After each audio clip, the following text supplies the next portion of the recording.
नमस्कार दोस्तों। आज हम ब्रोंकियोलिसिस के बारे में बात करेंगे।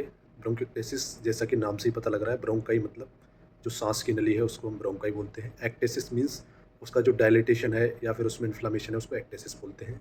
तो इसमें क्या होता है, जो अपनी सांस की नली है उसमें गड्ढे हो जाते हैं। जैसे कि रोड पे गड्ढे हो जाते हैं, उसी तरह से अपनी सांस की नली में भी गड्ढे हो जाते हैं, जिसकी वजह से इसमें रिपीटेडली इन्फेक्शंस होते हैं और साथ में म्यूकस का जमाव होता है।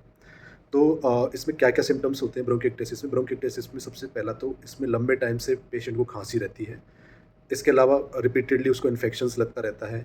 उसको ज़्यादा म्यूकस निकलता है, उसके जो कफ है वो बहुत ज़्यादा निकलेगा। इसके अलावा और क्या हो सकता है, पेशेंट को फ़ीवर भी आ सकता है।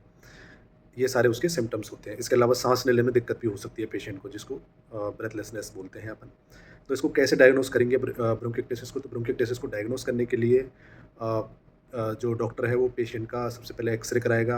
इसके अलावा उसका सीटी कराएगा। सीटी में अपन क्लियर कट देख सकते हैं, उसके ब्रोंकाई डायलेट दिखेंगे।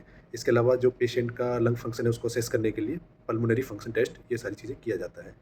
अब डायग्नोसिस बनने के बाद क्या होगा? इसके अलावा इसमें जो पेशेंट का एक्यूट इन्फेक्शन है उसको चेक करने के लिए जो स्पुटम है उसका लाइक कल्चर सेंसिटिविटी, ये सब करवाए जा सकते हैं। इसके ट्रीटमेंट में क्या होता है, सबसे इम्पोर्टेंट है इसमें एंटीबायोटिक। इसमें बहुत सारी चीज़ों का रोल होता है, सबसे इम्पोर्टेंट होती है एंटीबायोटिक। एंटीबायोटिक में यदि पेशेंट को लंबे टाइम तक इन्फेक्शन रहता है, सपोज़ उसको लाइक 1 साल में 3 बार लगातार इसके एपिसोड आते हैं, तो अपन क्या कर सकते हैं कि उसको लॉन्ग टर्म एंटीबायोटिक दे सकते हैं, जैसे लॉन्ग टर्म मैक्रोलाइड भी दे सकते हैं। इसके अलावा इसमें चेस्ट फिजियोथेरेपी होती है, उसका बहुत ज़्यादा रोल होता है। तो जो अपने को कफ को बाहर निकालने के लिए चेस्ट फिजियोथेरेपी करवानी होती है। इसके अलावा कुछ लाइक ऑसिलेटरी डिवाइसेस होती हैं जो चेस्ट को लाइक कंटिन्यूअसली वाइब्रेट कराती हैं, जिससे अपन कफ को बाहर निकाल सकें। तो ये इसमें बहुत इंपॉर्टेंट रोल करते हैं। इसके अलावा कुछ म्यूकोलाइटिक्स भी अपन पेशेंट को दे सकते हैं, जिसमें क्या होता है वो म्यूकस को, जो गाढ़ा-गाढ़ा म्यूकस है उसको पतला कर देती हैं और उसको बाहर निकालने में कफ को लाइक हेल्पफुल होती है। इसके अलावा वैक्सीनेशंस होती हैं, इसका भी रोल होता है। वैक्सीन में जैसे कि फ्लू वैक्सीन हो गई, इन्फ्लुएंजा वैक्सीन हो गई, इसका भी बहुत रोल होता है। तो ये सारी चीज़ें अपने को कराना बहुत ज़रूरी है।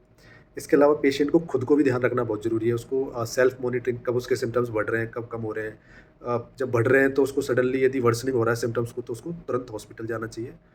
तो ये इसमें बहुत इम्पोर्टेंट है। तो कुल मिला के दोस्तों ये एक मैनेजेबल कंडीशन है। रेगुलर ट्रीटमेंट और डॉक्टर की प्रॉपर गाइडेंस में इसको अपन कंट्रोल रख सकते हैं। Thank you so much.